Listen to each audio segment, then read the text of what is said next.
Alrighty. I will assume that we're live. Hello, everybody. I am Peachy, and this is Dead Space 2 Any Percent. Before we get into the game, there's a couple things I would like to address, and one thing that I would like to kind of explain. So, first things, addressing things. This is a horror game. That means it comes with the typical horror game tropes. This game is vulgar, it is gory, it has flashing lights, talks of suicide, talks of self-harm, hallucinations, jump scares, and children screaming. If you are sensitive to anything that I just listed, please watch at your own discretion. I love this game with a passion, but I know a lot of people can be sensitive to some of these things. Now, just a real quick explanation of the story, how we got to where we are right now. Our main character, Isaac, is currently in a mental institution on Titan Station orbiting Saturn. And the reason he's in a mental institution is he came in direct contact with an alien artifact known as the Marker during Dead Space 1. And that caused him to have all the information from the Marker stored in his head. The Marker is an artifact that basically spread this infection that could reanimate dead bodies into necromorphs, which basically gave them the abilities to kill and reanimate other dead bodies. So, we are in this mental institution, and we've got a very, very fast progressing form of dementia that is causing us to have visions of our dead girlfriend, which Isaac has very, very, very serious bouts of survivor's guilt about her death. So with all that being said, we skip the intro cutscene. Going into the game, we are in a straitjacket, we have just been woken up, and a necromorph invasion outbreak has started. And with all that being said, timing will begin on the first input. Oh, and one more thing. As a nice little incentive for everyone in chat, because chat, I know you can do it, and this is a very, very intense game with the horror themes. If we hit $10,500, I will give our lovely host full permission to interrupt me and tell me that, and I will pollo on the spot at $10,500. Please let it happen. All right, good to know. Alrighty, and time begins on first input. Here we go. And first input is in about 3, 2, 1, go. So starting off here, you see, again, we can't use our arms, which means we don't have any weapons or anything like that. And we're actually past the first soft lock of the game already. There's not very many, but there's one that can happen right at the beginning. There's a chair that can be right in front of you and completely block your path, causing you to either have to checkpoint restart or restart the entire game. This is our first QuickTime event. A lot of QuickTime events in this game are scripted, but there are some unscripted ones when necromorphs will grab you. And now is a good time to mention that if I do get grabbed, starting at a base of $10, I will donate $5 for every single grab. My wallet is very light, but I feel that's a good thing to go for. So,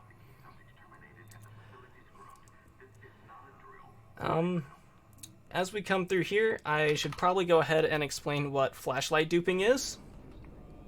Flashlight duping is something that only happens twice in the game, although I wish it could happen more. Coming up here in this cutscene, you'll see a locker behind Isaac when he gets cut out of his straitjacket. That locker has a health pack in it, and that brings up the health restore tutorial. That tutorial, when you go through it, spawns in a flashlight. And that flashlight is tied to the end of this cutscene. But the way it's coded into the game, it is actually just tied to the end of any cutscene. So we use it twice in Chapter 1 to skip cutscenes, to skip through cutscenes as soon as they start. And it happens back to back, and it happens fairly quickly. But you see, now we're cut out of our straitjacket, we can use our arms. Hooray!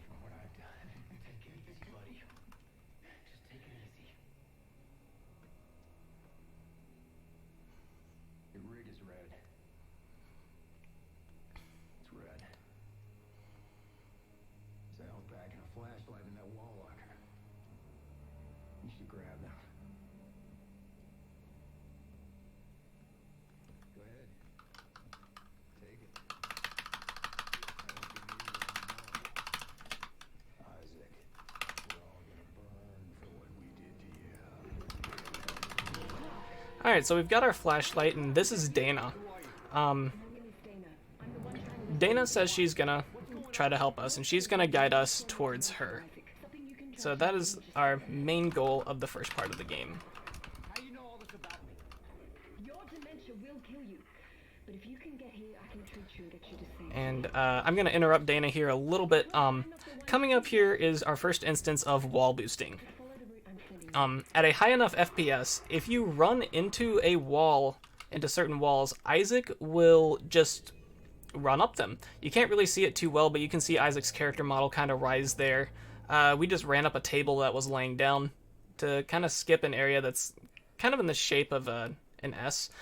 But right here is our first instance of flashlight duping. I'm going to pause, I'm going to go to the tutorials, and I'm going to pull up the Restore Health tutorial. I'm going to get rid of that little notification right there, and as soon as the cutscene starts, I'm going to skip out of it.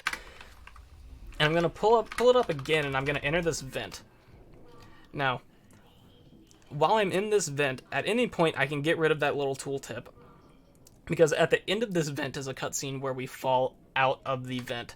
And when we skip that cutscene, it's going to do something funky with our camera, but at the same time, we can just run forward and hit a checkpoint and checkpoint restart to reset our camera.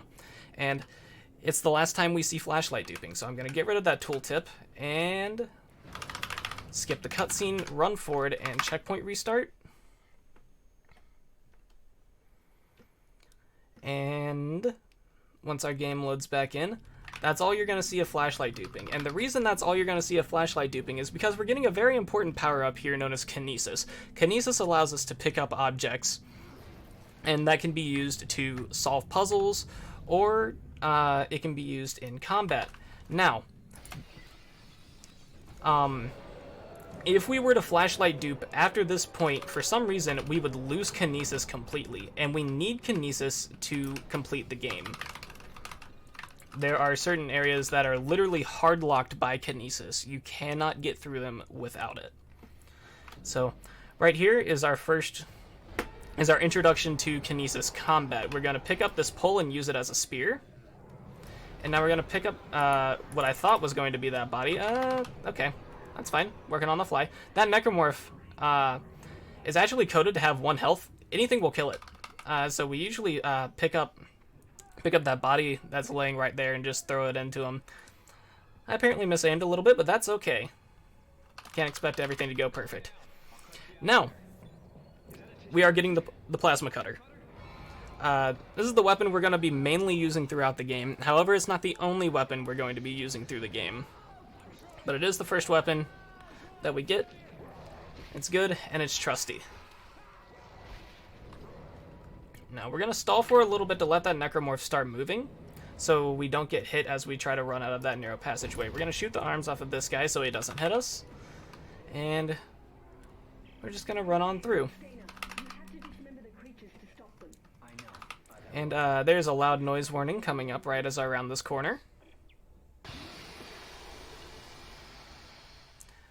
And we're going to pick up some ammo before we get into our first weapon-based combat area in the room. We're going to toss this trash can out of the way just to be safe.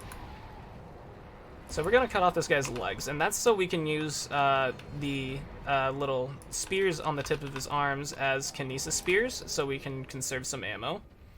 And this door is on a timer, so once it opens, we can go through. And now we're going to just pick up some ammo and some health through these rooms as we go through. And coming up is the quarantine fight. In world record attempt runs and things like that, we actually skip this area completely.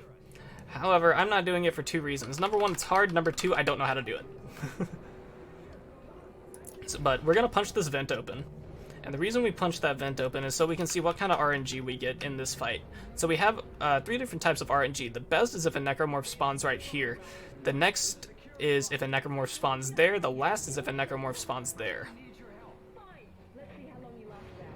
So we got good RNG here. Took a little long for the second guy to spawn in. I check that guy. He's still alive. That's okay. And we got our last 2 necromorphs right here. 5 spawn in this room. You're not dead. Thanks for animation canceling my reload.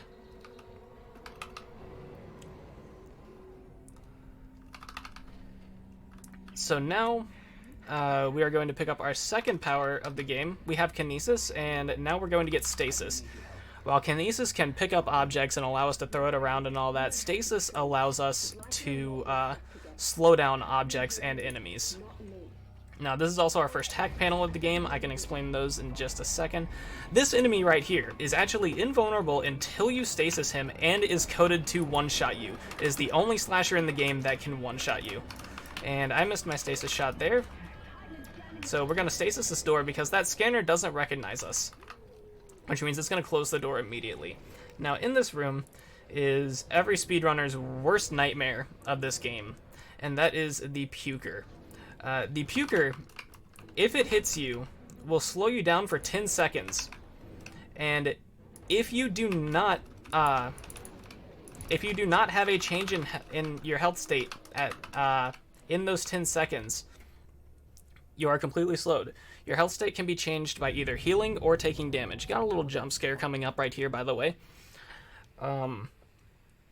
So, while you want your health to be high because that increases Isaac's speed, you don't want it to be full because at any point a Puker could hit you, and if your health is full, you're forced to take damage to speed back up.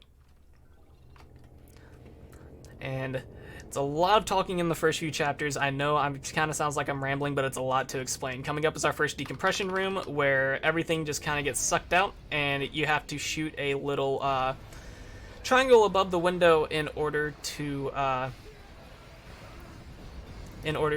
close it up and let the room go back to normal. There's 2 of them in the run. The first one is scripted, the second one is used to our advantage. This is the first store where we are going to buy the engineering suit. The engineering suit we need to be able to progress past the door in this room. And then coming up right after this is our first vacuum, where the game introduces you to, hey, you're on a timer if there's no oxygen. And that actually comes into play later on.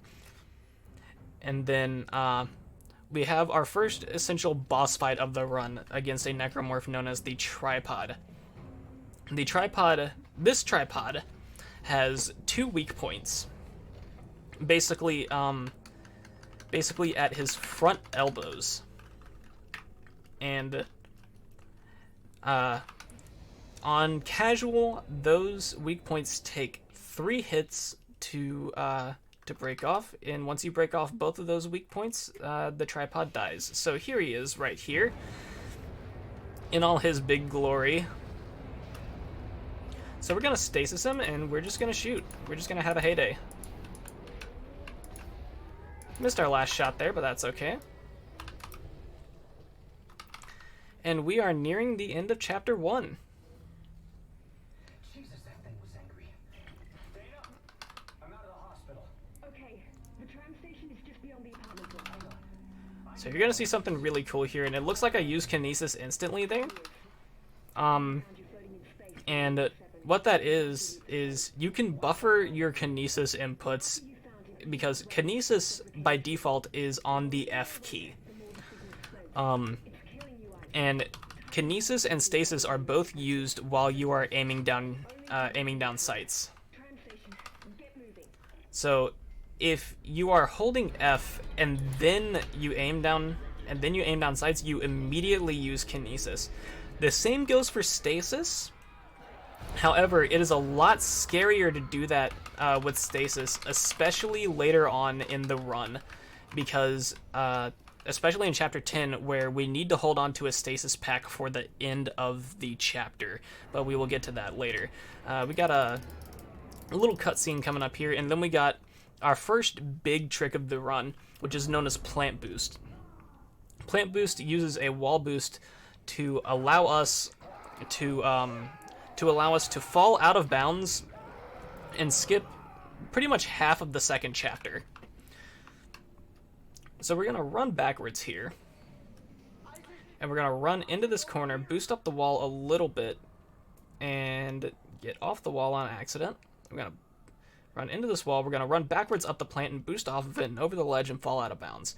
Now we're just going to run over here to these credits, which are conveniently placed right where the checkpoint is.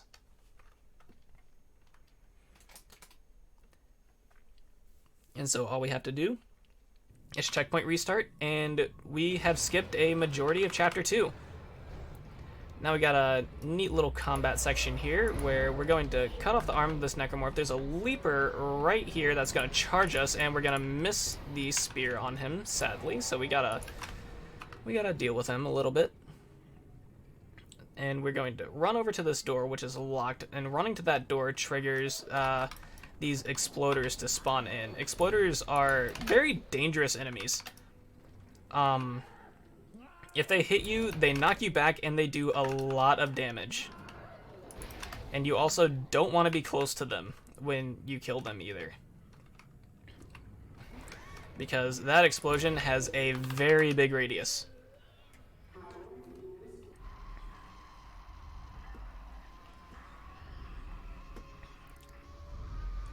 So that was a little dementia moment that we have where we see Nicole, our dead girlfriend. And coming up here, this sequence can be faster by breaking this window and using a kinesis spear. However, there's combat if you do that. There's combat in the next train car that I don't particularly like. So I opt to just go for the little bit of time loss and do a nifty little skip, making that slasher open that door so that he cannot so that this door cannot lock us in here for that combat. Now, onto hack panels, which I kind of glimpsed over. As you see, I'm rotating that little centerpiece around, and whenever the circle turns blue, that means we have found a weak point in the hack, and that allows us to progress. In this case, it's turning on the train. Again, sorry, I know I'm rambly here at the start. It'll calm down here pretty soon. I'm going to Austintown, judging by the posters there. Yeah, this is a little scripted event, kind of teaching us a little bit about zero gravity mechanics, but it actually more than not comes into use at the end of the game. I also opened the door fast enough to where I accidentally deloaded the model of the subway car in front of me. But as you see, it loads in, and we got another little scripted QuickTime event that we're just going to mash our way through. And this is where you get to see stasis used in combat for the first time. We're going to just stasis that exploder and run right past him. And now, coming up, we've got what I like to call a typical horror combat section, where you're hanging upside down. And also, you don't have to hit any of these slashers. They can't hurt you. So, we're going to do a little bit of prep here. We're going to pick up that ammo, and we're going to set us up some kinesis spears, because we've got about 7 necromorphs, if I remember correctly, that spawn in here. First, we've got this guy, and we're going to pull off his arm to use as a spear. And we got an exploder that's going to spawn in right where I'm aiming. We're going to hit him. We got a necromorph coming in on our right, then 2 on our left, plus 1 more. Then we got one more exploder here, and now we got a brute that's going to come in from the train. This is the only brute that can be one-shot by the plasma cutter. I know you only saw him for a split second, but again, it's the only brute that can be one-shot by a plasma cutter with base stats. If you aim at that specific white line on the subway train, you'll be able to basically insta-shot him as soon as his arm comes around. What happened? I thought we lost you. So, we're now into Chapter 3, and we're going to meet another group of necromorphs known as the Pack. The Pack as you would guess, comes in packs.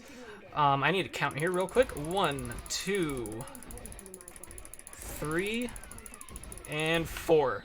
Okay, so the thing about the pack is they have literally 1 health. Anything and everything thrown at them, aside from pickups, can kill them. So got backed into a corner a little bit there. We've also got a slasher at the end of the room that we have to take out. Gonna make sure he's dead. Just throw one little double tap in there, just to make sure. And now we're gonna be buying the line gun. The line gun is extremely important. Not immediately though, but it's extremely important coming up. I'm also going to buy a safety med kit, just to be safe. And now we can run back over here, pick up some ammo. And this elevator right here, kind of similar to the elevators in Portal, will not take you to its location. It won't open until the dialogue finishes. So if I timed that right, there we go. The dialogue finishes and the elevator immediately opens. So we've got a little bit of free time there. We've got another hack panel coming up here as well. And that person that was talking to us is Nolan Strauss, and as Dana said, apparently he did some things that he did some things, but he's going through the same dementia that Isaac is going through. However, his dementia is much farther progressed, and you'll see it progress a lot further as we progress through the game, specifically into Chapter 10 and Chapter 11. So, fair warning about those chapters ahead of time. He kind of goes off of his rocker. This is our second decompression room coming up. We're going to wait for all these necromorphs to spawn in. Like I said, we're going to use it to our advantage. We're going to just let all the necromorphs get sucked out of the room. And we're going to grab this ammo, and right about now, that vent unlocks, and we can get in before more necromorphs spawn in. Now we're crawling through this vent, and this gives me a little bit of time to talk about some zero-G mechanics. There's a skip coming up that I sadly do not do. It is aptly named Garbage Skip, and it's called that because we're currently in the waste disposal system, but the skip in and of itself is literally garbage referred to by the community. Just kind of funny, but we got a little bit of combat here that we're gonna work our way through. First, we got an exploder coming here that we don't want to hit us, so instead of hitting its little bloated arm that will explode, we are going to kinesis spear it in its body. So, an interesting thing about zero-G is the walls in zero-G and all the collision is extremely wonky.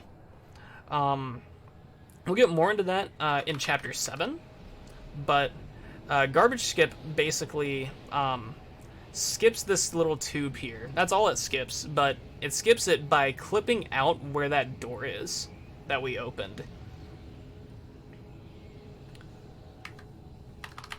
So coming through here, we went from a Unitology recruitment center, and now we are approaching the Church of Unitology. Unitology is a religion that was formed around the marker, and I'm not necessarily sure why it exists, but it does. It does. I actually haven't looked too much into Unitology with the lore, but that's our first little power cell puzzle of the game. Pick it up, put it in the broken thing, it restores power and allows us to take this elevator.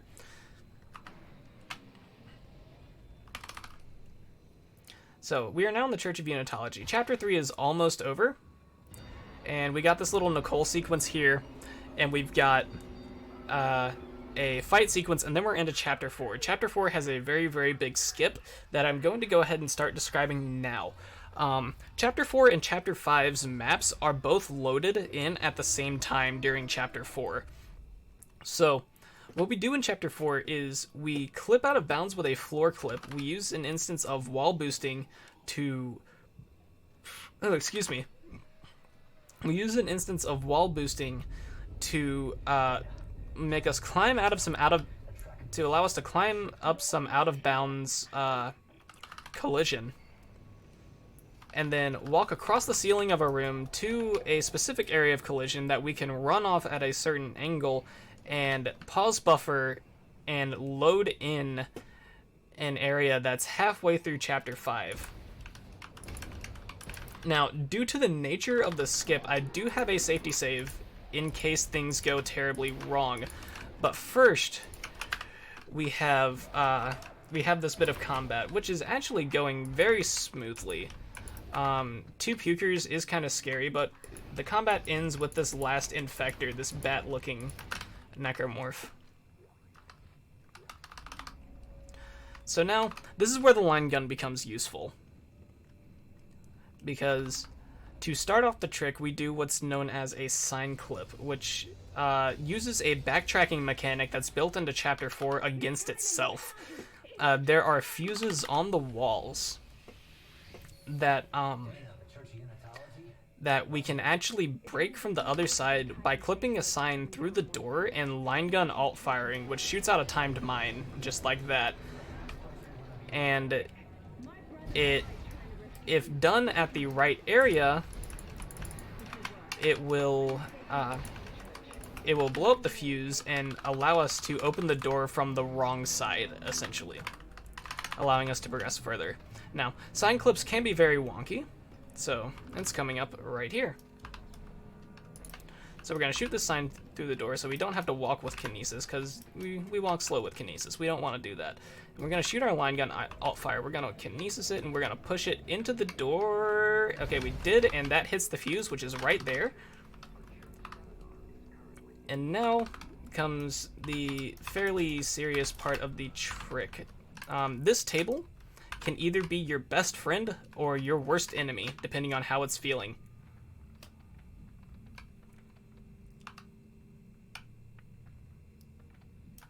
Okay, we did not clip through the first time. That is A-okay. We're going to set our plasma cutter to vertical because we need that to line up something once we get out of bounds. And we are going to attempt to have this table be friendly. Alright, second try, the table was friendly to us. We're going to aim at this specific part of collision right here, and we're going to run off, and we're going to catch this wall on the other side and wall boost up it. And now we're going to run across the ceiling of this room. It's actually a really, really beautiful area to look at if you take the time.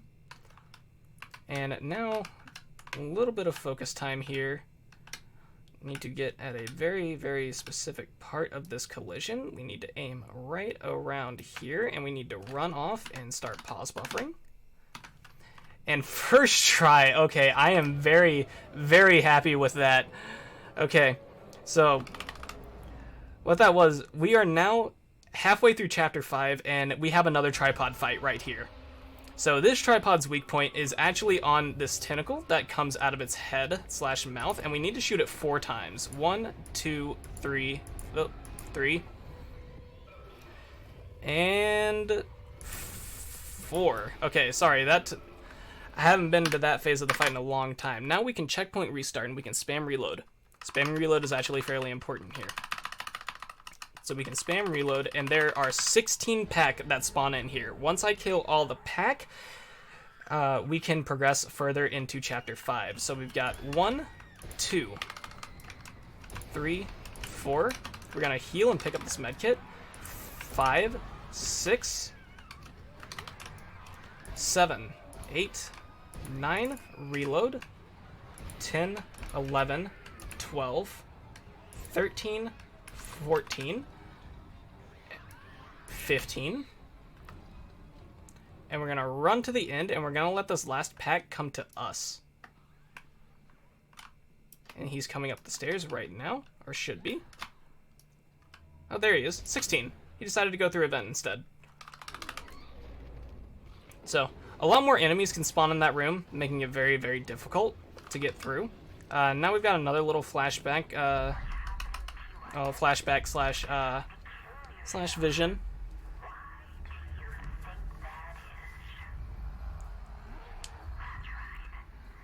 All right, and then coming up very soon, we've got a cutscene, and we've got a scripted fight with a necromorph called the Tormentor. Now the Tormentor, like I said, it's a scripted fight. It takes 4 shots to be able to get out of the essential scripted sequence, and then we run down a hallway and have a little fun time. A little fun time in space before we get launched back into the Church of Unitology. But we are almost through with Chapter 5, which means we are almost out of the early game. However, there's a few things that we need to do beforehand. We need to come over here, and we need to pick up the schematics for the detonator gun. Detonator gun is very important, but first off, enjoy this cutscene. This is Dana. You're a unitologist. Of course you are. Why did I trust you? Well, you didn't have a choice, Isaac. I told you there was a cure and you came running. Why are you doing this? Why can't everyone just leave me alone, huh? You're a dangerous secret, Isaac. EarthGov won't leave you alone because they're afraid you'll destroy their marker. After all, you did build it. What are you talking about? Well, that's why we brought you here. We have time for a quick donation. Yes, I do. To spread We have a $50 donation from MB Pup. Says Semis says trans rights. It's canon. Do me the fucking kill. Very true. Go. No, we don't want to cure you, Isaac. We need that precious little head of yours just the way it is. And thank you so much for the $50 donation. Any donation to this incentive, the Trevor Project, it's so great. It means a lot to me and means a lot to so many people out there. I know it's all going for a good cause. For him to die. And you can feel free to read more donations if you want as we go through the Tormentor fight. Will do when they come in. Alrighty.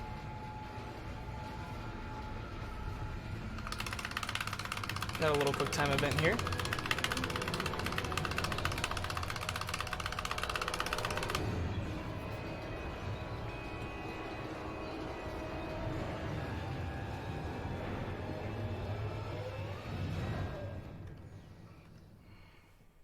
Alright, and here's the Tormentor. He's a big boy, but his weak spot is very, very obviously on his right arm. And he just likes to parade it for everyone to see. So a lot of people playing through this game casually don't think this is a cutscene.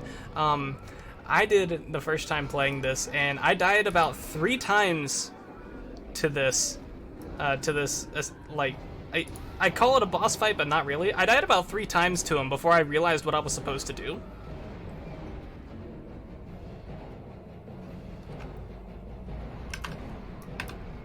So now we come through here, and oh no, it's a dead end. Whatever are we gonna do? Oh hey look, there's Tideman. Gonna shoot the window out for us.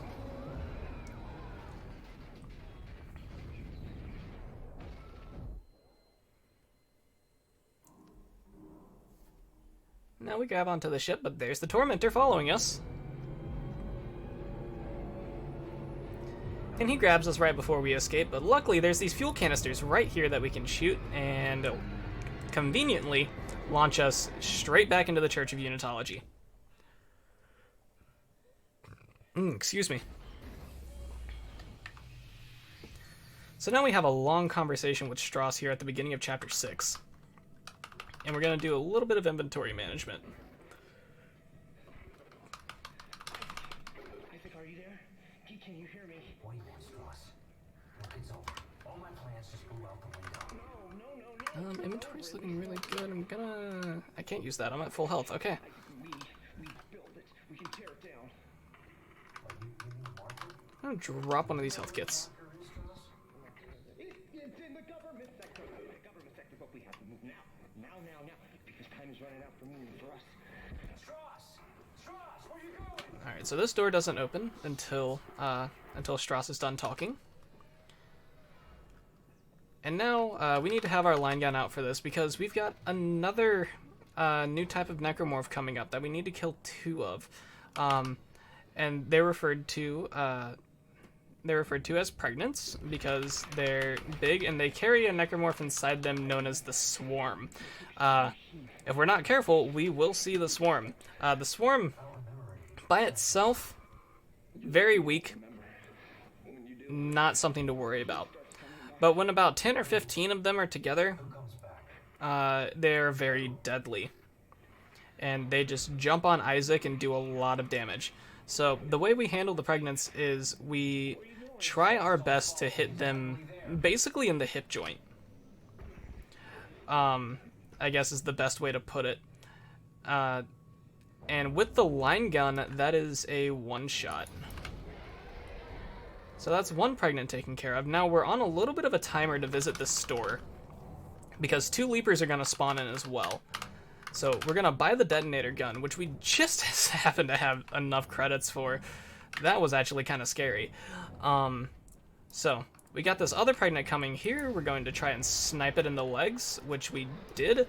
That leaper came in early, but we're going to shoot a line gun alt fire for the second leaper that's going to be running around, and we're hopefully going to kill it.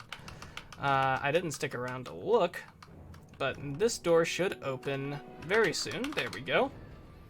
And these are cysts. Cysts are basically just proximity mines, but we can just avoid all of them for the most part.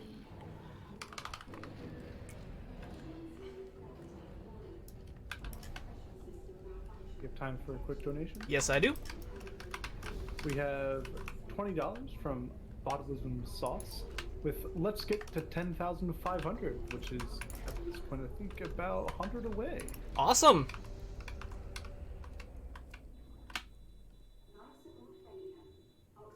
At which point you will, I believe, what was it? You said you would immediately turn to Poyo? Yeah, I will immediately Poyo when we hit that. This power cell kind of got out of the way, so we got to deal with these lurkers, which isn't fun, but we just take out that power cell, remove it, and now there's a puker.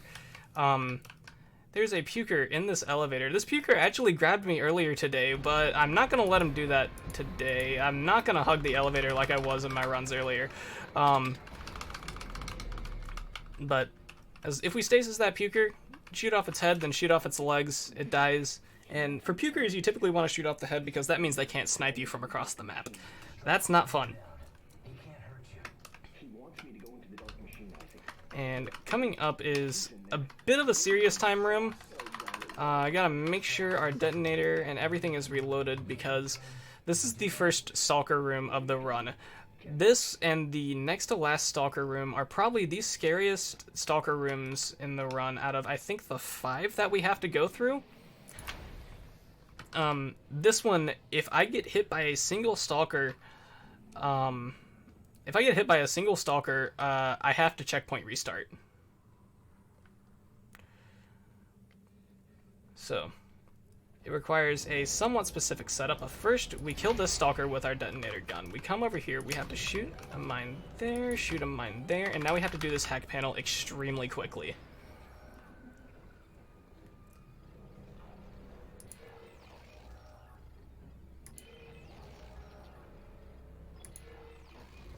And we're out before the stalker even charges, but the reason we have to get through that room as quick as we can is because if we get knocked off of that hack panel, a puker immediately spawns behind us, and we basically can't progress until we full clear the room at that point.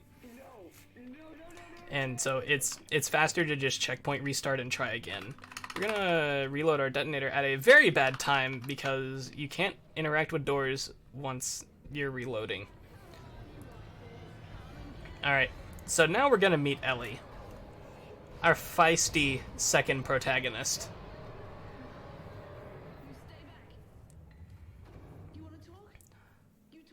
So Ellie's very skeptical of Isaac at first. The last person who said that tried to kill me. Hey, take it easy. I'm not gonna hurt you. Yeah, you got that right. You try it, and you're dead. So we're gonna run up and we're gonna talk to Ellie real quickly. Look, I think we got off to a bad start here. Isaac tries to be a little smooth. You know, lets his helmet down. Ellie. What do you want, Isaac? I'm trying to get to the transport hub. I need to get to the government sector. What do you think we were trying to do? Hey, I So, can help you. we're both trying to get to the transport hub, but Ellie doesn't want us to follow her, which is kind of an interesting concept. You're trying to get to the same place, but you don't want someone following you, but at the same time, it can also be understood, you know, with what she says at the beginning. The last person who tried to help her tried to kill her. So, thankfully, Isaac is not a person like that. But we can infer, essentially, by that, that she goes up, and we're going to go down. And we are going to be going to the school area. So first we have to run through this hall and pray that we don't get hit by these pukers. We also are going to activate that cyst to hit that puker that was behind us. And now, in my opinion, probably the most disturbing necromorph in the run. These are the babies. And yes, they are exactly... They are exactly that. That's all I've got to say. Like I said, it's probably the most disturbing necromorph in this run. Now, this is our first deload of the run. And deloads can be performed in multiple ways, but primarily they're performed by opening 2 doors in very quick succession. And what that does is that halfway loads in. That will halfway load in areas of the room, areas of everything. Yo, he's dancing. That will halfway load in rooms, and that also allows us to pass through locked doors and certain bits of collision. That allows us to skip the gym fight, and that gym fight lasts a good couple minutes. This is what's known as timeout chair. It's essentially a meme within the community where if you're able to balance the timeout chair on Nicole's head, the run is blessed. Look at that. I'd call that a blessed run.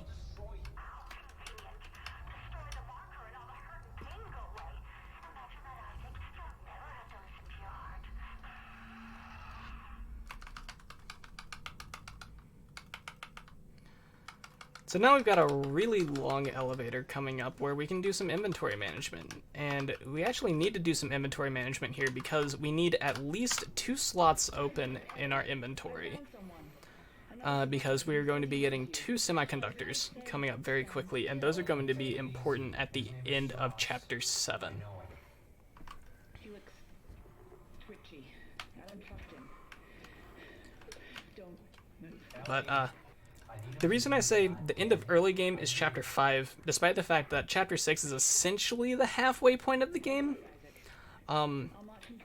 is, the early, mid, and late game of this is basically divided into... Early game has a couple tricks, one that's fairly difficult leading into mid-game, but it's mostly just straightforward combat, couple tricks, get you kind of warmed up. Mid-game is a lot of difficult tricks back to back to back. So there is one in the transport hub that I do not go for, where you use a brute to clip out of bounds and skip a and basically essentially skip the whole transport hub sequence. But then you have a massive skip in Chapter 7, a massive skip in Chapter 8, and then a few smaller skips in Chapter 10. And our inventory is full now, which is kind of scary. Because again, we need these 2 semiconductors. So what we're going to do, we're going to drop both of those stasis packs, and we're going to drop some plasma cutter ammo. We're going to switch to our line gun, and we're going to look at this specific spot on the floor right here after we move that out of the way. And this allows us to kill this brute with one shot that's coming up. And we have an audio cue that we listen to allow us to fire off this alt fire at the proper time.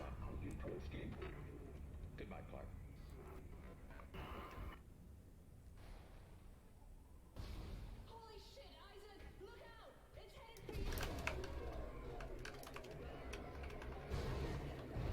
you! And brute spawns in. He gets one shot, and we get his semiconductor.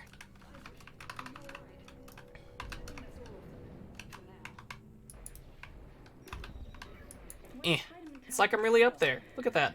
What did you do to piss him off so much? So, just so y'all kind of understand what wall boosting is, this is what wall boosting essentially looks like. You see how I'm slowly rising up this wall.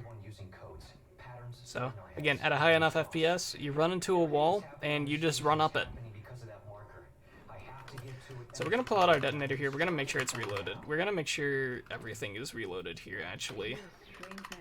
And we're going to put our plasma cutter into vertical because we need that coming up. We have one slot open in our inventory, which is what we need. Without it, we have no air and no train. Sprawl's gotta have backup batteries somewhere. Yes. And we do have a $50 donation from Reverend Gumby. Just says, Playo. we're getting there. Yep, $50 away. Yeah. You'll need someone to open the collector panels. I can do that.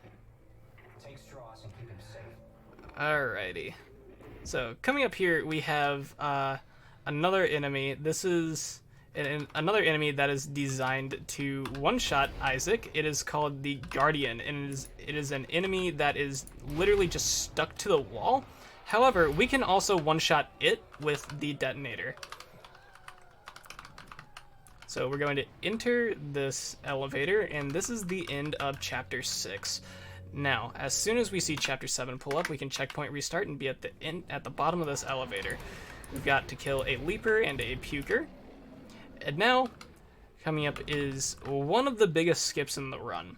This is what's known as Chapter 7 skip. And remember what I said about geometry in Zero Gravity being very, very finicky and very bad, and collision being awkward? Well, it's basically that walls don't exist sometimes, and Isaac can just phase through them, just like that. So, a little bit of a motion sickness warning. We have to turn our camera around the proper way to line up for this.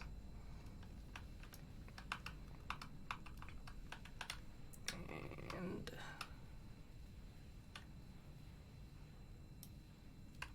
we're going to move up just a little bit. This trick can take a little bit to set up for because it's fairly precise. Okay, now we're going to move ourselves to the left. Gonna line up right there, and now we're going to hold Shift and S, and now we're just going to fly backwards out of bounds. Now, 0G and out of bounds does have its limits. However, Chapter 7 is a chapter, when played casually, it's comprised mostly of 0G areas. So this 0G section extends out very, very far. Our camera's going to do something really weird right about here, and we're going to switch from holding S to holding W. And then we're going to fly forward for a little bit, and then we're going to hit the bounds of the 0G area. And this is what I like to call the praying part of the trick, because if I did everything right, at a certain point we're going to hit a checkpoint, and that is at the end of the chapter. If we didn't do it right, then we're going to spawn in back at the beginning of the chapter, and we're going to have to do it all again. So I need to look here, pay very close attention to where Isaac is on my screen. Right about there should be good. And again, this is the pray part of the trick. We pray that we got it, and we did. So coming up here is fight skip. It's really, really quick. If you don't pay attention, you'll miss it. We literally just run out, turn around, and run back in the door. And now Ellie should be talking to us, and she is. And that gives us free time to be in the shop and purchase what we need to purchase, which is the security suit. The security suit, you notice I just sold a lot of things, but the security suit for me is really important, and it's for two reasons. Number one, you got a bigger inventory space, and number two, you have more armor. And that armor helps out a lot, especially in the mid to late game. But that is the first trick of the mid game. However, we're technically not done with fight skip yet. However, we've got a little bit of free time. The door that Ellie is trying to open will open at the same time every single time after the room decompresses.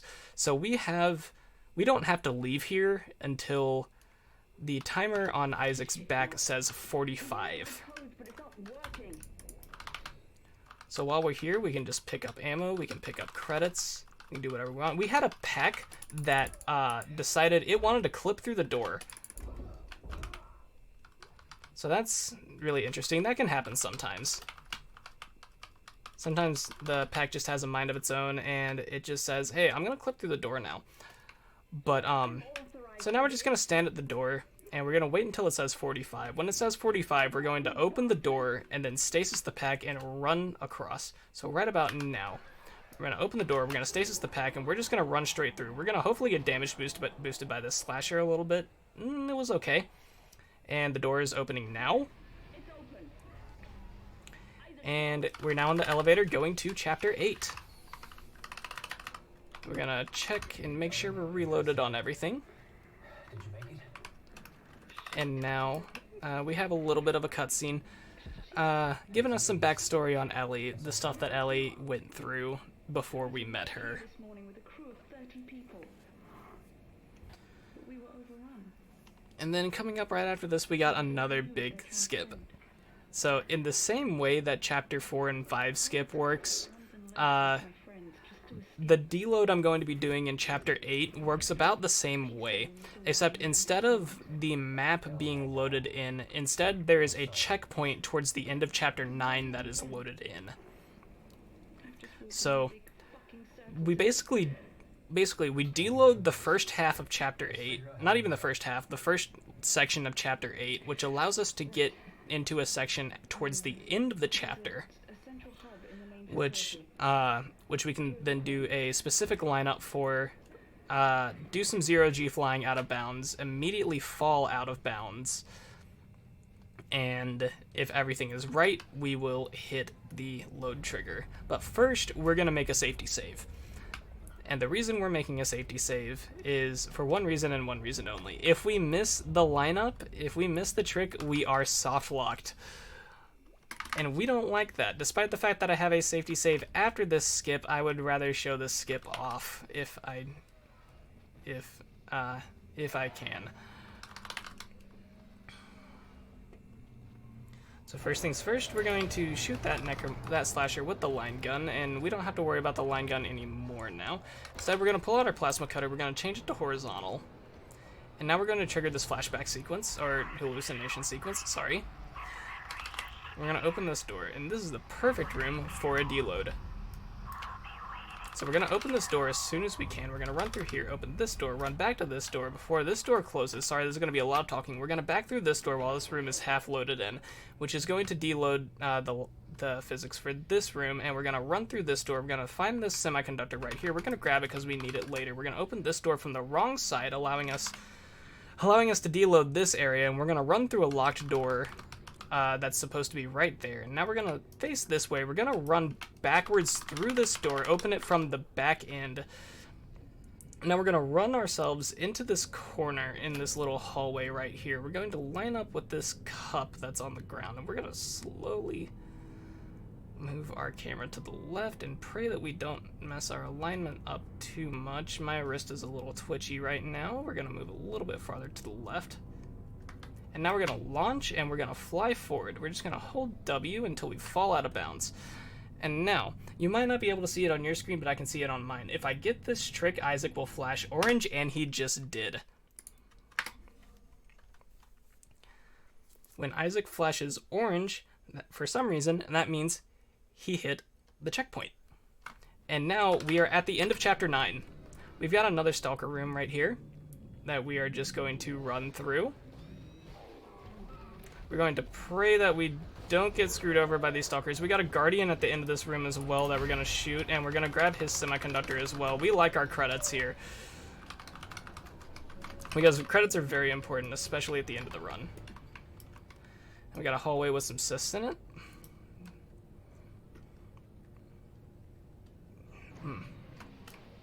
We're gonna shoot this cyst. This cyst, this cyst, and this cyst. However, we're gonna save the last cyst for something pretty funny. We're gonna spawn in the slasher, and then we're gonna kill it with the cyst. And now we've got a room that requires some pretty quick movement at the bottom half of it, so we're going to do this first little part of the puzzle, take a quick little breather, and we're going to deload this elevator. And now we're going to grab this exploding canister, we're going to grab this exploding canister, and we're going to grab this exploding canister and pray that we get out before the tripod hits us. He hit us, but that's okay. And we're going to use this elevator. And we are almost at the end of Chapter 9. And the funny thing about this is audio is going to be overlaid from 2 different cutscenes, pretty much.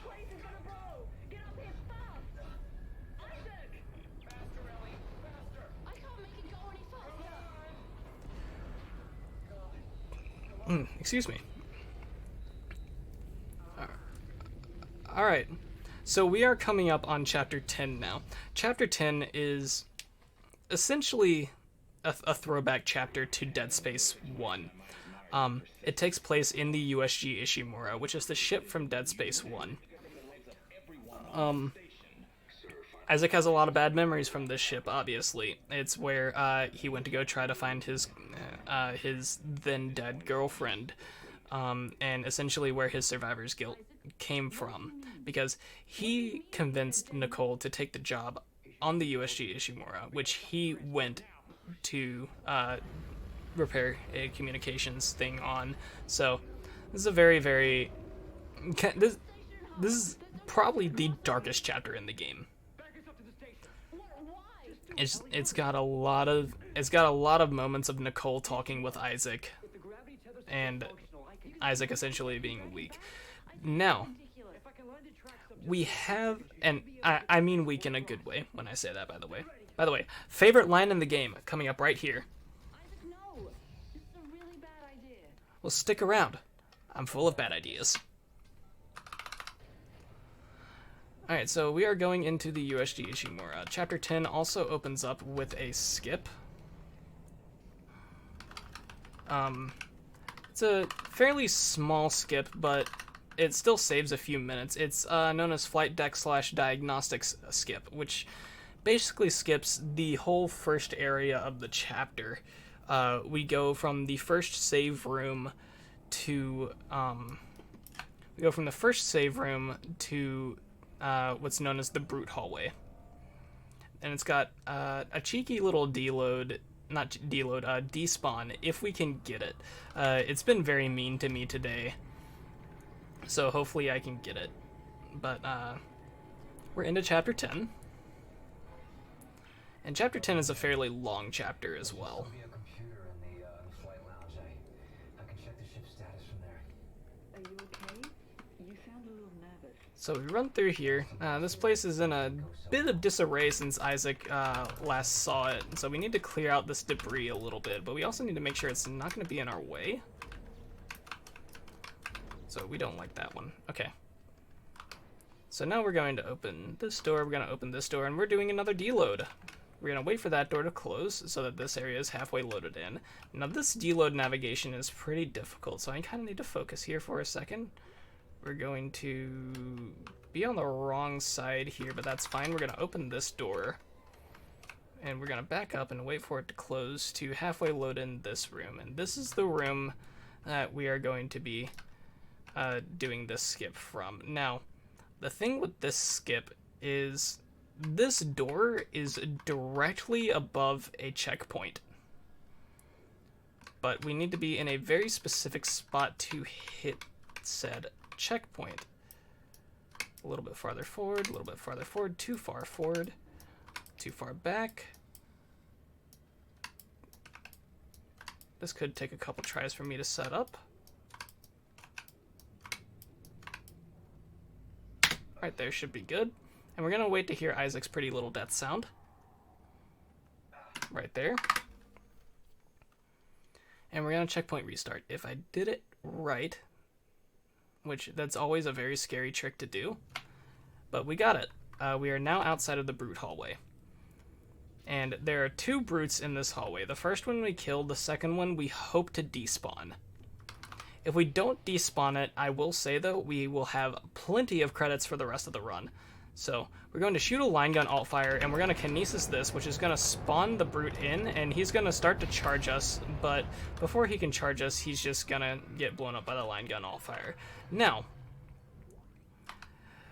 the reason this deload is really cheeky is because the way it works is literally by playing a game of, if I don't look, it doesn't exist. So we're gonna run into this corner and we're gonna look down. And we didn't despawn it, sadly. Oh, we did! Never mind. I spoke too soon. A lovely little despawn. So now, we get to do this hack panel.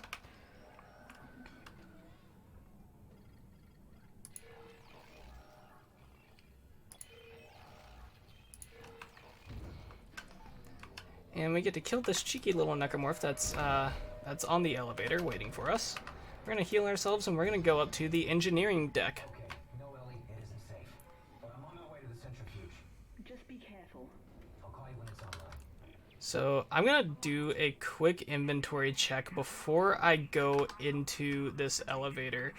My inventory is honestly fine, and we actually have a spare stasis pack. We actually have 2 spare stasis packs, which is very rare. So there is a consistent spawn of a stasis pack up here, but I'll probably still end up picking it up and maybe dropping it if I don't need it. But coming up here, like I said, there is a very consistent stasis pack spawn. So we're not going to pick it up right now. We're going to pick it up on our way back because I will use it. I will use one of these stasis packs coming up just for safety. But we also need to shoot out these 2 vents for when we come back through the decontamination room, because it allows us to do a setup with some detonator mines, which makes the fight that is in this room later a lot safer. So we're gonna wait for this door to get unlocked. And now we have the run to the centrifuge. This is a very, very scary area. So we've got this pregnant right here that we're gonna stasis. We have this puker that we're gonna dodge, never mind. We're gonna stasis the puker. We're going to get grabbed. Hey, $5. We're gonna get grabbed. So, again, that was a little sloppy, but we used one of our stasis packs there. So, as long as I have 1 stasis pack before the end of this chapter, we're fine. Also, if you get a little disoriented, I'm sorry. This is the centrifuge puzzle. And it's very weird to optimize. I still haven't optimized it all too much myself. This is not where you're supposed to go. No.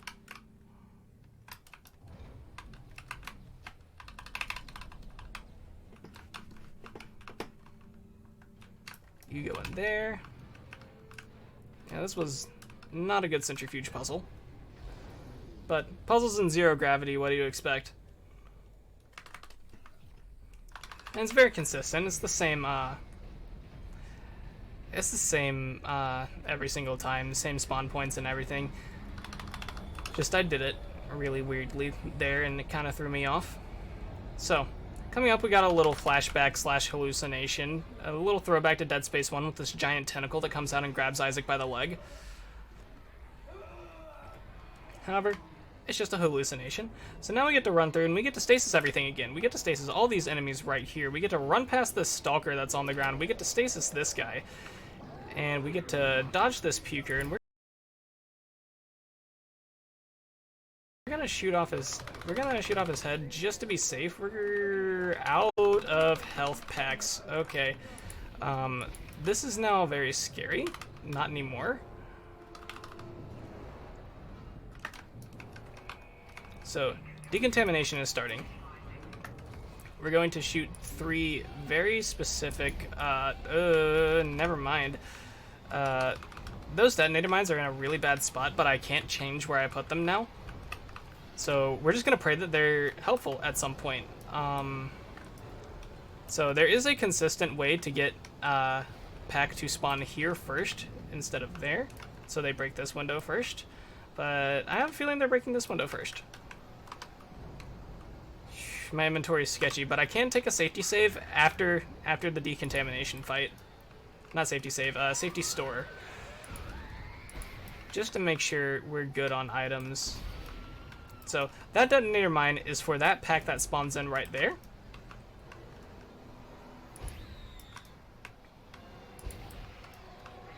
And coming up very soon, the pack phase of this fight is going to be over. And we're going to switch to our line gun, which has very little ammo, but we're going to use the line gun to take out that puker and this slasher. We're almost going to get jumped by a slasher there. Those detonator mines were still very useful, thankfully. Even though I misplaced them, they're still in a very good spot. We're going to grab this plasma energy to be safe. We didn't get any health, which is not fun. There's a a slasher right there pretending to play dead. So we're gonna shoot him before he can jump us. And coming up here, we're gonna take our safety store to heal ourselves up and make sure that everything's good. We still have our stasis pack, which we need for the end of this chapter, which is not coming up soon, but we just need to make sure that we hold on to it, because we're only about halfway through the chapter right now, and that's with the skip. We're gonna sell some stuff that we don't need.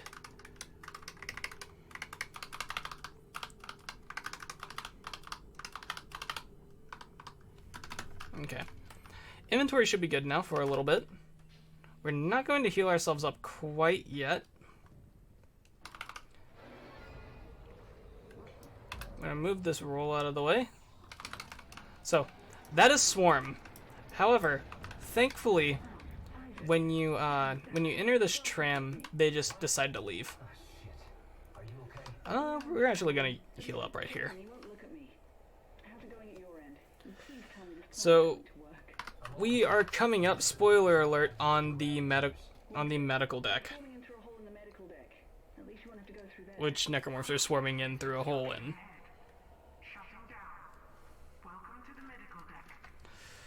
So, the medical deck section is honestly kind of short, but still fairly scary.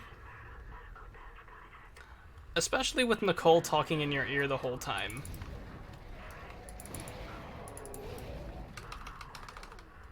We got another stasis pack.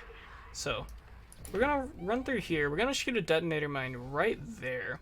And what that detonator mine does is we're going to cancel out of that hack panel immediately to make sure that it does its job, which is killing that exploder. Now, a puker is going to spawn in. We're going to pray that we dodge it. Okay. That puker is not fun and has lost me a lot of time, plenty of times. We're going to pick up that med kit.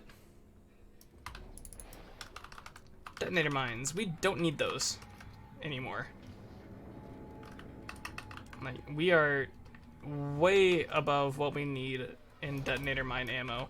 We're going to move this ladder out of the way, which can be really finicky. Now we're going to pull out our line gun.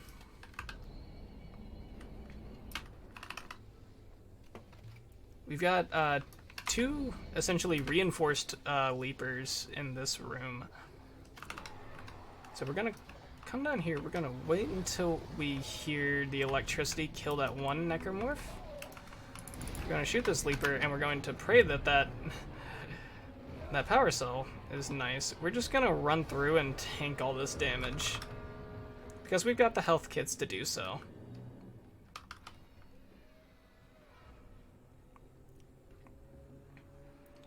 And now we're almost done with Chapter 10.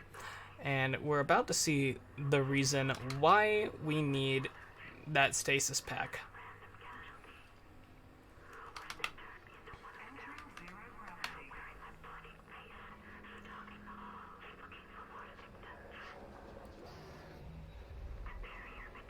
So we're just going to fly through the zero-G area. And something really fun about the end of the zero-G area, this door at the end of the zero-G area, you do not need to land to open this door. When you open this door, you just automatically land. It's really cool. So this is the room why we need the stasis pack, because there are 3 pukers in here that we need to stasis. However, we've only got 2 charges of stasis, but there's puker number 1, there's puker number 2, there's the stasis recharge, and there's puker number 3.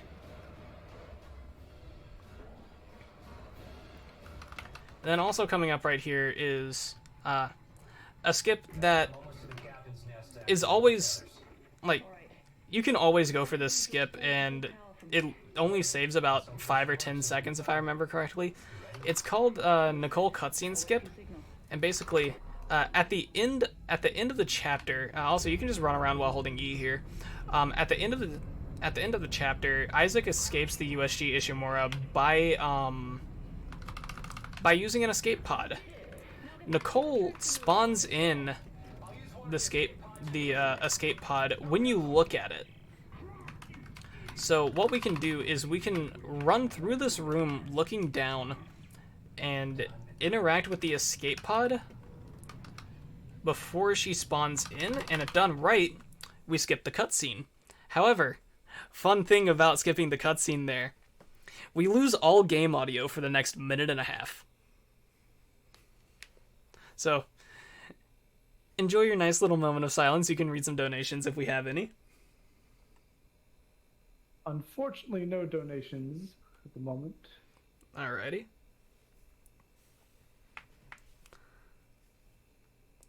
Yeah. We are now exiting mid-game, and we're going into late game. What separates mid-game from late game is... mid-game is a lot of difficult tricks back to back to back, not a lot of difficult combat. Late game kind of combines the two, except the skips aren't super difficult, but the combat is really, really intense, and we've got to be really careful with some of these rooms coming up. Also, there's our audio again, and there's a jump scare at the end of this cutscene, by the way. Just letting you know. Just letting you know, there is a jump scare at the end of this cutscene. But this is basically the line that is playing through Isaac's head the entire game. You made me stick with it. There's our little jump scare. And now, Strauss is completely off his rocker.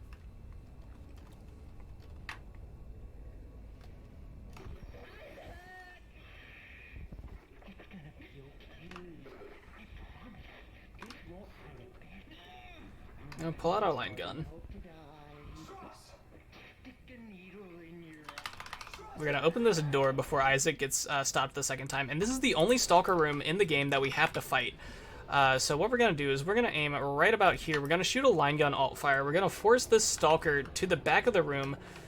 And the line gun's going to take out both of them. And we're going to apparently not take out the second one. We're going to heal ourselves twice. That stalker's going to run at us. We're going to reload our detonator mine. We're going to shoot a detonator mine right there to take out this stalker that's charging us. We're going to shoot this necromorph that's right here. We're going to shoot another detonator mine to take out this next stalker that's going to charge us. And we're going to shoot that necromorph in the back of the room. I'm going to take this plasma energy. So, That room was a lot scarier than it looks. If you mess up one thing and don't react quickly, you can easily die.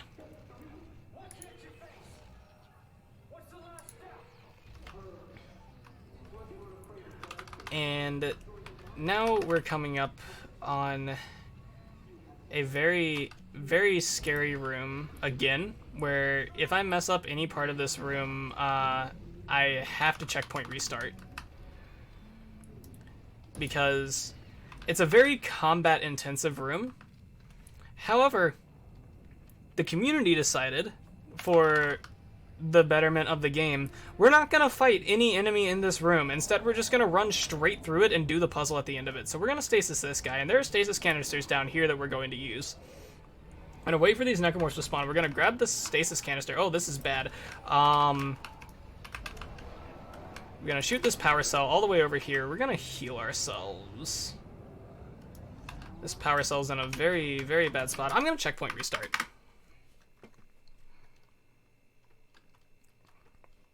We have very bad RNG with some of the necromorph spawns in the downstairs area, which is okay. It happens every now and then, but it doesn't happen super often. So we're going to stasis this guy again. We're going to run down here. There we go. Now necromorphs are spawning where they're supposed to. We're going to stasis these guys. We're going to open this. We're going to take this power cell out. We're going to shoot it over there, which is where we need to go with it. And we're going to pull this power cell out. We're going to put this power cell in, and now we're going to checkpoint restart because we hit a checkpoint by doing that.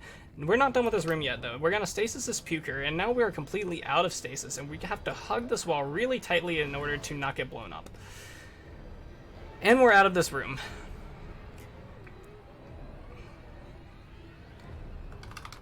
A very, very scary room to run through, and I'm really happy that I got it the way I did. Also, remember what I said about Strauss being off as rocker? Yeah. Now it's your turn. Oh God.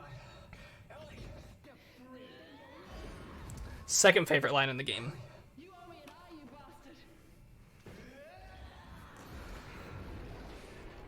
bastard. So now we are going to be doing a skip called Strauss Kill Skip. It's fairly easy to perform. It involves another wiggle clip, and basically it skips a few rooms plus a whole sequence of Strauss essentially jump scaring you and trying to shove that same screwdriver through Isaac's skull. So we're gonna fly over here. We're gonna adjust ourselves just a little bit, and we're gonna attempt to wiggle clip here.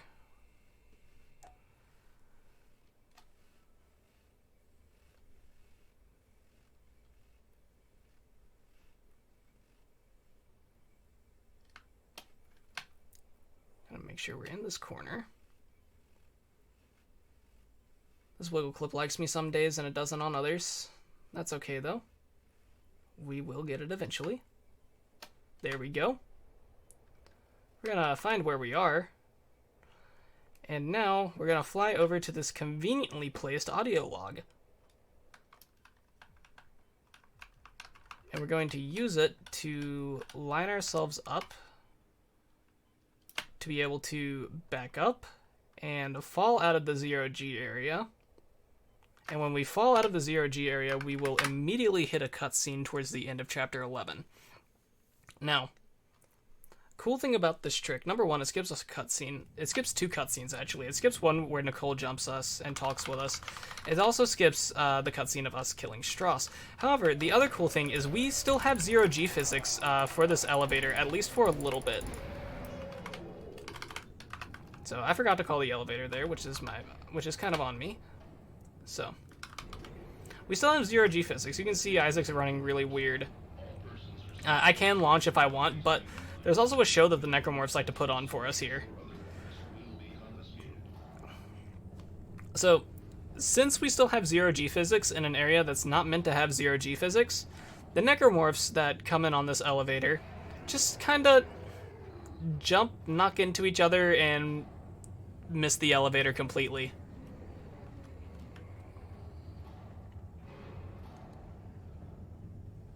So it's really cool. It would go really good with some calming music. And I'm running around here to wait for Isaac's animation to change, which it did. And that means we're actually into the combat of this now. So, the end game is signified by having 2 very intense combat sections back to back, where, one at the end of Chapter 11 and one all the way through Chapter 12. Chapter 12 is literally one long combat section in an auto-scroller. It can be skipped, however, as a skip I have not picked up on myself yet. It was recently found.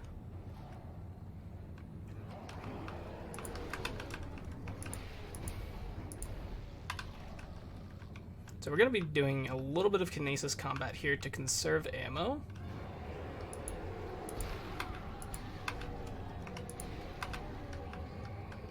And we got one last big boy that's going to spawn in. And once we get rid of him and his friend, we are now at the end of Chapter 11. I'm going to do an inventory check real quick. My inventory is kind of scary. There are some health packs coming up. Oh, also, jump scare, by the way. I forgot to mention. Nicole's going to choke us out for a second. Yeah, like I said, my inventory is kind of scary. But I will take a quick safety store here to be safe. Right after this quick time event.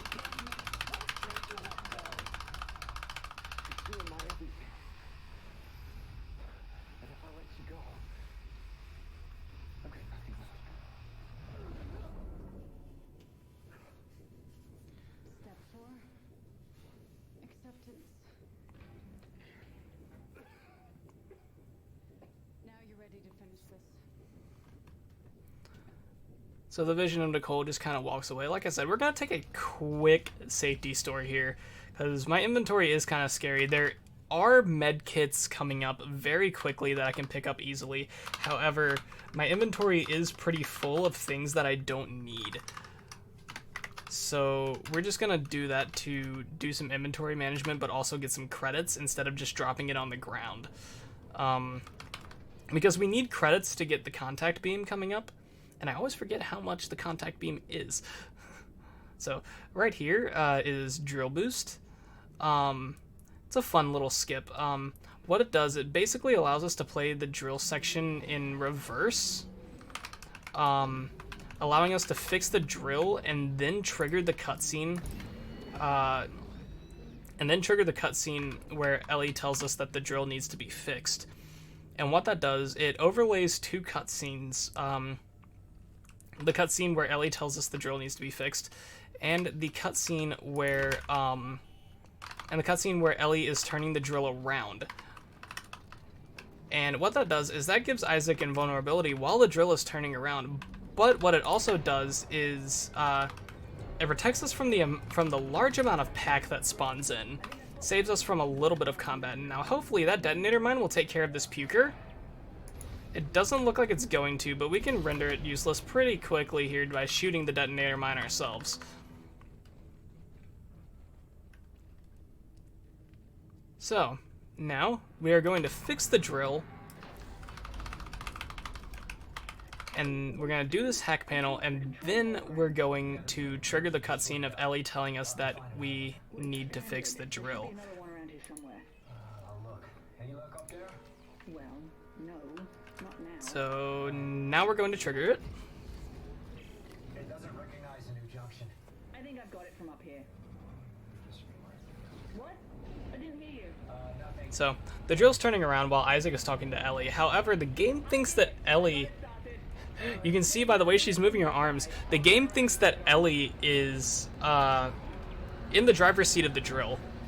But the game also thinks that Ellie is still down here trying to fix the drill.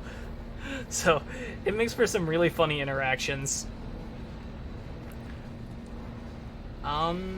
This pack is kind of scary. That one died, which is the one that was scaring me.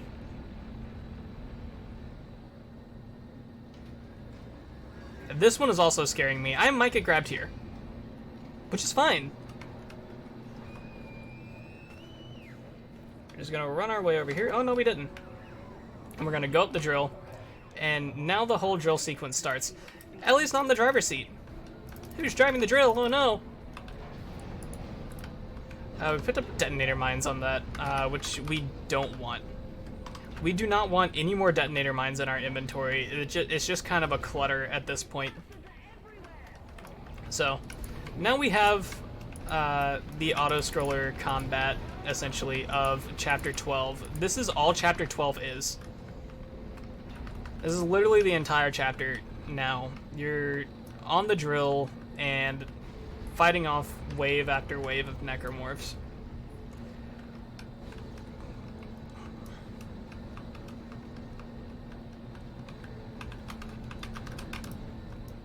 So we're gonna pick up some health kits and some ammo that are conveniently placed on the side.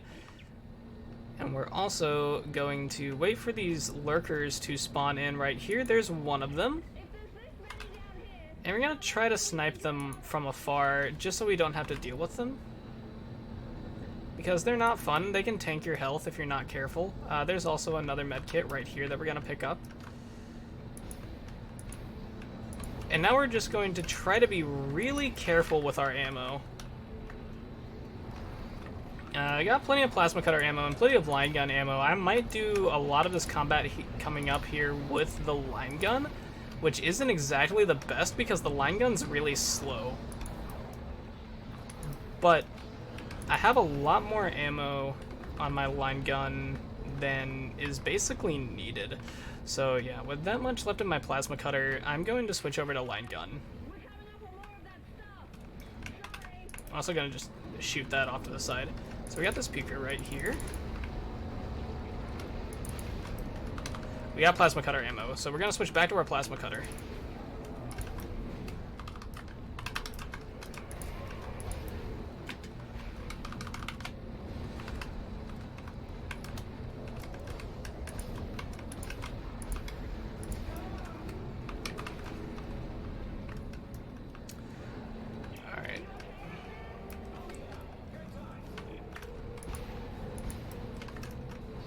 We have more lurkers above us now. We're going to switch back to our line gun for them after we reload. Because apparently we didn't reload. That's okay.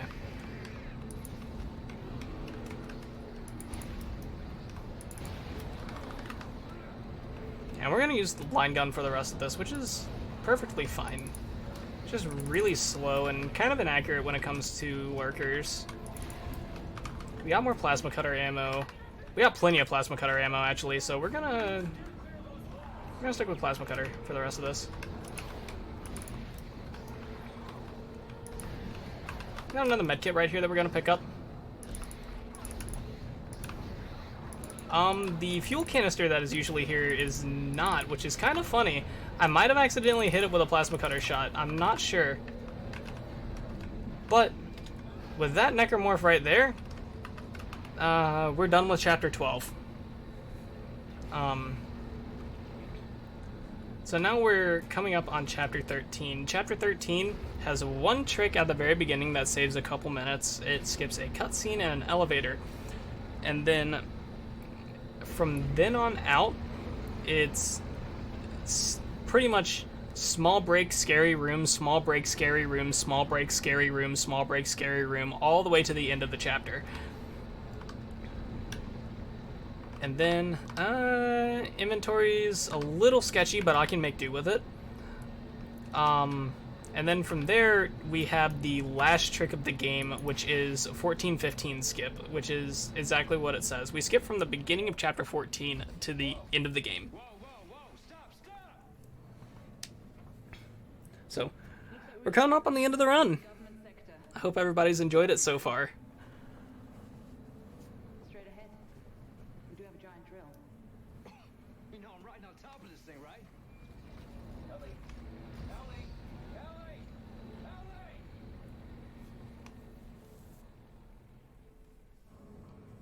So we got a nice little cutscene of Isaac flying through the wall here.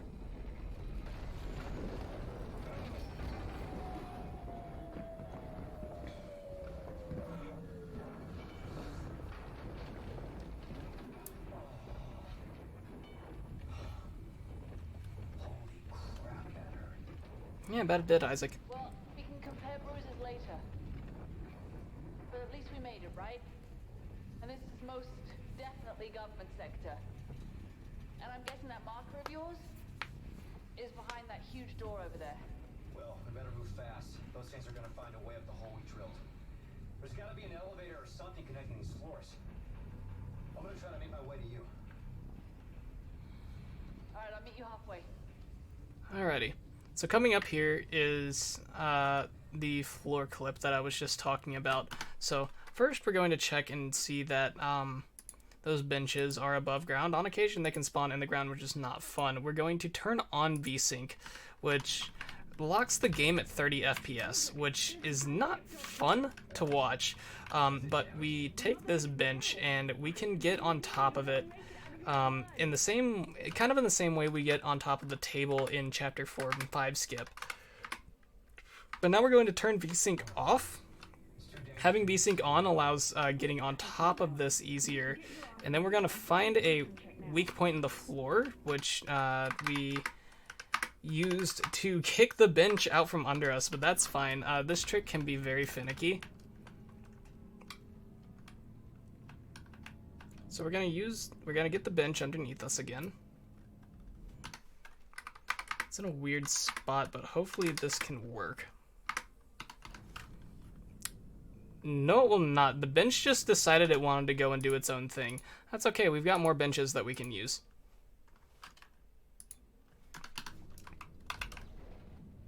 Oh wait, no, there's the bench right there, just sitting on the wall.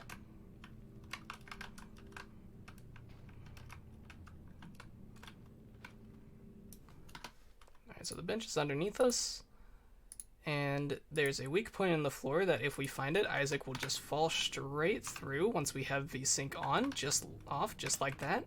We flick to the right here out of bounds and just run off, and that allows us to hit the checkpoint at the bottom of the elevator, skipping a cutscene and skipping said elevator. I do want to interrupt and say we do have another $50 donation, which does put us at the 10,500 mark. You know what that means, chat. As soon as I kill this guy, bye! Okay. And the comment was from Solar Zebras that said, "Great run so far. I'm proud of you, Pete. The hard work you've put into this game and support whichever project." Spoiler time. Solar Zebras, he's a good friend of mine. He's my future business partner and really great friend. He's supported me through a lot of what I've done. So it's really great to have him here still supporting in the run. I know he said he was going to be here for it, so glad to see he's here. This room, though, has been really scary.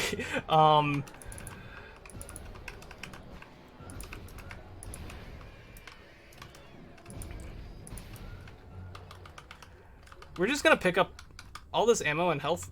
We're actually out of health packs, which is really terrifying.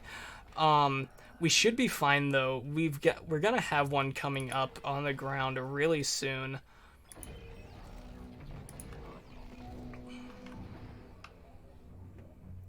So Isaac's just gonna be running a little bit slower here, but we're honestly good on ammo for the rest of the run. We've got a lot more detonator mines than I want, but we've got Isaac being a little cheeky coming up here.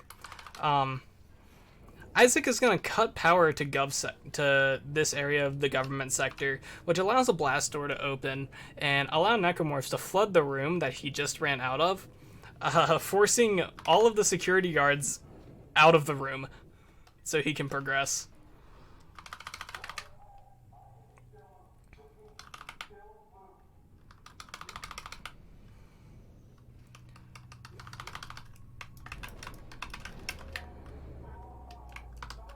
Quick inventory check. Okay. Inventory's fine now. We're gonna drop these detonator mines because we don't need them, and they're just taking up inventory space.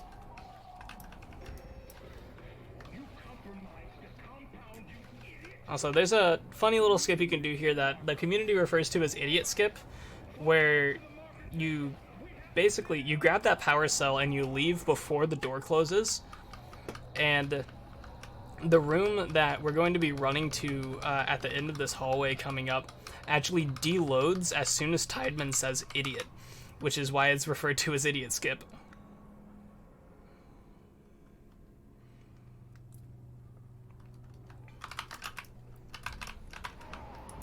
So we're gonna use the stasis canister right here. We're gonna get hit by the swarm here, but again, by themselves, they do nothing, and he's also just gonna let go of me as soon as we cross that. It doesn't like metal detectors. We've got another vision of Nicole talking to us. That's why I'm here, Isaac. To show you the way. Okay, so we also got really really good drops in this room. Our credits are looking good. We should have enough to buy contact beam at the end of the chapter, which is what we need for one trick and one trick only, which is Nicole one cycle, which is one cycling the final boss of the game. We're gonna run past this guy. We're gonna run into here. We're gonna stasis this guy. Okay, never mind. We're gonna miss that guy. That's okay. And coming up, we have the last Stalker room of the game. With, like all the other Stalker rooms, except for the one in Chapter 11, we're just going to run through it. So we're going to grab this power cell from up here. We're going to toss it all the way over there. We're going to pray that this Stalker around this corner is going to be nice to us, and it looks like he is. We're going to remove this power cell. We're going to put this power cell in, and we're out of the Stalker room. Now, coming up is a very scary room. Coming up is Laser Room. Laser Room is, I'll let it speak for itself a little bit. These lasers will one-shot you. And they're not fun, especially with a puker right there. And these things rolling about. Okay. Kind of need to focus a little bit here. There's a very scary strat that you can do in Laser Room, and then there's the normal strat that you can do. I do the normal strat, which is basically just the casual strat. The scary strat is literally not going into any of these alcoves and just making a break for it. And I'm not brave enough to do that yet. It's very terrifying to do, because one misstep and you're dead.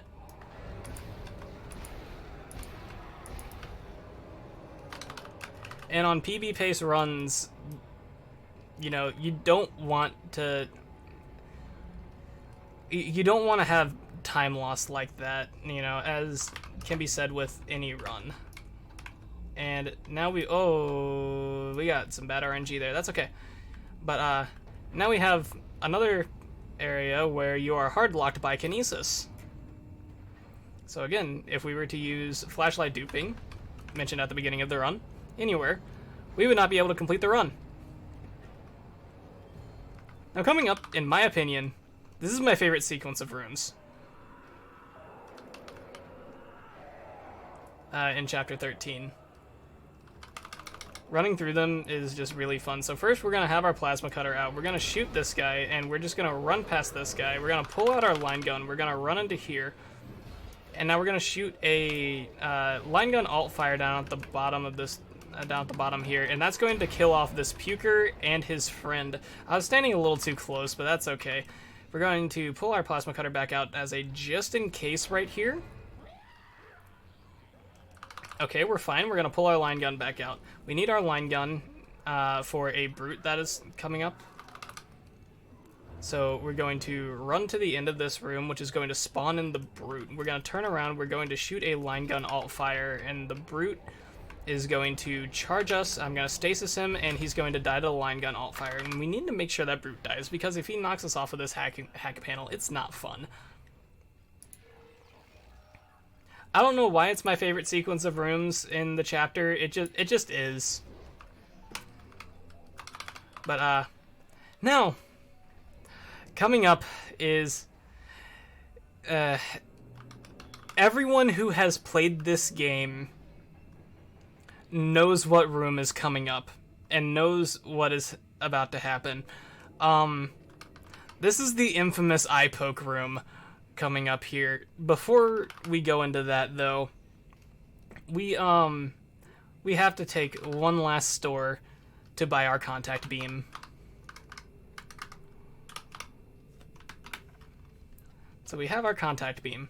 So, talking about eye poke, again, everyone remembers this room if they've played this room casually. It is the most stress-inducing room you have ever seen in a video game. Because one misstep in this very short sequence, and you're dead. And the same goes for the speedrun. It's not easy at all. It is the scariest trick right at the end of the run. I really, really hope I get this. It's, if I miss it, it's not a big time loss, and I can do it, I can do it casually from there. If I miss it like 2 or 3 times, it's okay. But again, it's a very, very scary thing right at the end of the run. So, wish me luck. I hope I get it.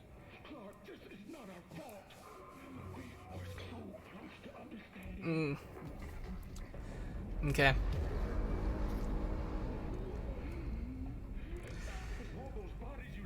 So we got this little cutscene here, and then it's eye poke time. Okay.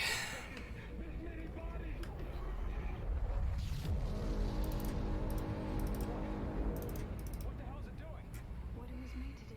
Isaac, you have to make us whole.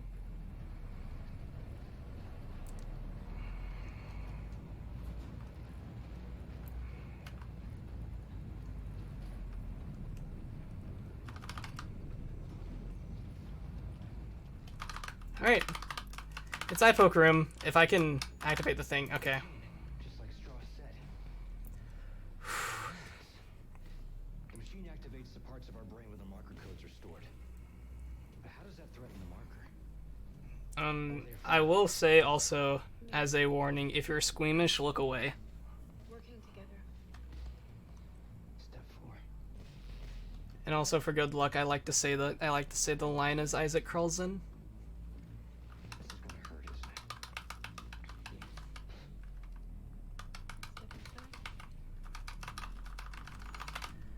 it? Step 1, crawl inside.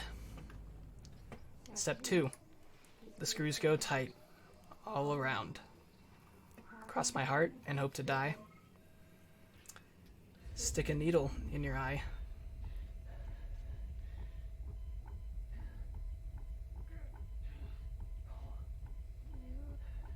We got it. Let's go.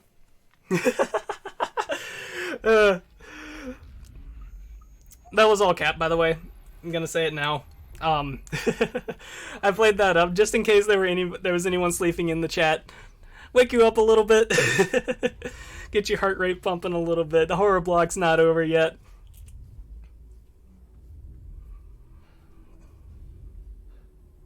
But we do have a very, very stressful part, an actual stressful part coming up here. We got the Ubermorph spawning in here, also known as the Regenerator. And basically what we have to do is we have to shoot off his limbs, stasis him, and do a hack panel before he gets back up. So we're going to pull out our detonator. We're going to reload it. I'm going to shoot a detonator mine right there.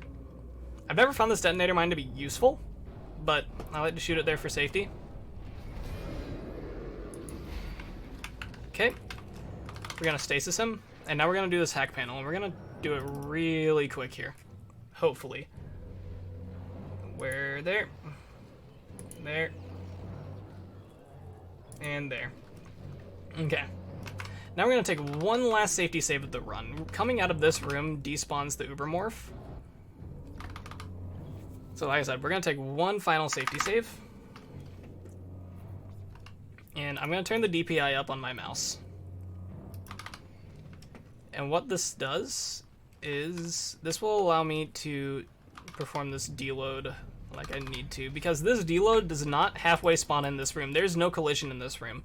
So we have to run out and swing onto the collision of the room that we're in. And we missed it. That's okay. Could take me a couple tries.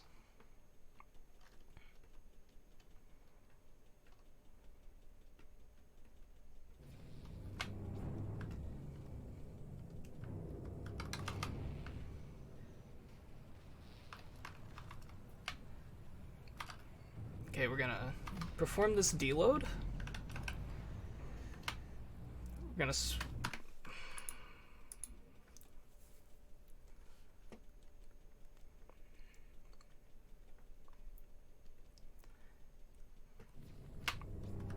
take a little bit of a serious time here. Let this door close. Deload. Swing. Okay, we're on the collision. Now we're going to boost up a little bit and we're just going to run off. And if that was done correctly, we now, in the same sense as chapter 8 and 9, we hit a checkpoint at the end of chapter 15, which is right before the final boss of the game. Now, Nicole and Tideman are supposed to be here, but they just kind of load in when the cutscene starts. Well, Tideman kind of loads in when the cutscene starts. Nicole does not. So we go through 3 quick time events here, and then we have Nicole one cycle. It's a trick that's done with VSync on, because with VSync on, what it does is it allows the marker that opens up in the fight to be open for a little bit longer, but it also allows us to get in an extra shot. And with the contact beam, we do enough damage to be able to one-cycle it. This could also take me multiple tries, because this actually does require precise timing. And then we'll have one sequence after that, after a cutscene.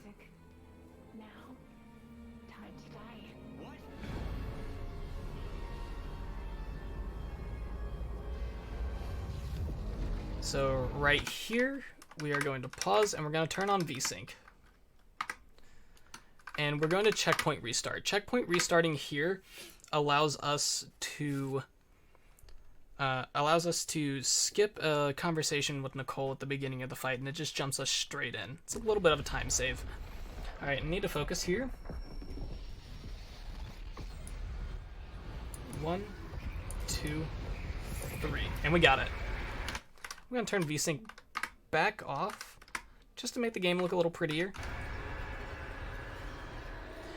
And we've got one final cutscene, and we've got one final sequence, and time is after the last quick time event.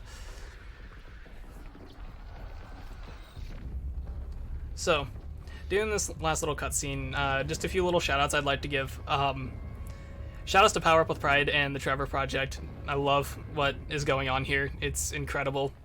And also, obligatory shoutouts to the Dead Space speedrunning community. Specifically, Sharkhat, Radish, Crazy Bad Gaming, and Living Looney Bin. Without those 4 people, I would not be running this game. And without me accidentally stumbling upon the server that had been in my Discord for a very long time and seeing that there was a 10th anniversary race that was happening earlier this year, I would not have learned this game. And I started running this game in January. And those 4 have put up with question after question from me, especially the weekend of the first race. I actually learned a majority of this game over the course of one afternoon, with them basically holding my hand throughout the entire thing, so huge shoutouts to them. And then, after time, I've also got a quick little thing that I'd like to say as well, that I kind of feel the need to say, just in case someone out there needs to hear it. But Ellie's crashing through the roof. In chapter 13, we sent her away in a ship because Isaac said, "No, you're getting out of the station alive. I don't care if I die," pretty much. However, last sequence of the game, remember in Chapter 2 when we flew from train car to train car? This is basically that, but a little bit more difficult.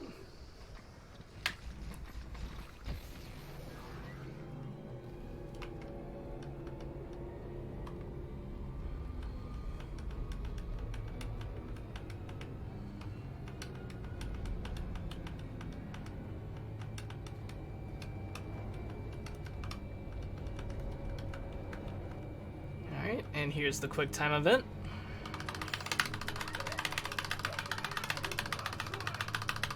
And time.